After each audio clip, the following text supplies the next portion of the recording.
தமிழகத்தில் குறிப்பாக திருப்பரங்குன்றத்தினுடைய முருகனை சீண்டுவதையே தன்னுடைய வேலையாக கடந்த 2 வருடங்களாக திராவிட முன்னேற்ற கழகத்தினுடைய அரசு இருக்கு.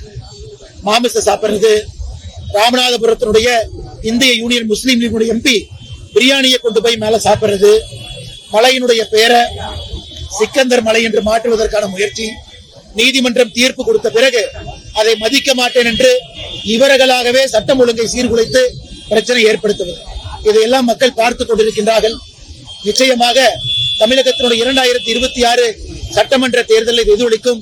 அதே நேரத்தில் புதுச்சேரி மாநிலத்தினுடைய காங்கிரஸ் எம்பி அவரும் மக்கள் கடும் கோபத்தில் இருக்கிறாங்க. அவரின் மீதும் அடுத்த தேர்தலில் எதிரொலிக்கும். என இந்து சொந்தங்கள், முருக பக்தர்கள் இன்று வாக்குப்பெட்டி மூலமாக நிரந்தரமான நியாயத்தை அவர்கள் தேட வேண்டும். நீதிமன்றம் நியாயம் கொடுத்தாலும் கூட அதை உடைப்பதற்கு மக்களால் தேர்ந்தெடுக்கப்பட்ட பிரதிநிதிகள் முயலும் பொழுது இதை தவிர முருக பக்தர்களுக்கு வாய்ப்பில்லை. அது நிச்சயமாக அவர்கள் நடத்தி காட்டுவார்கள் என்ற முழு நம்பிக்கை.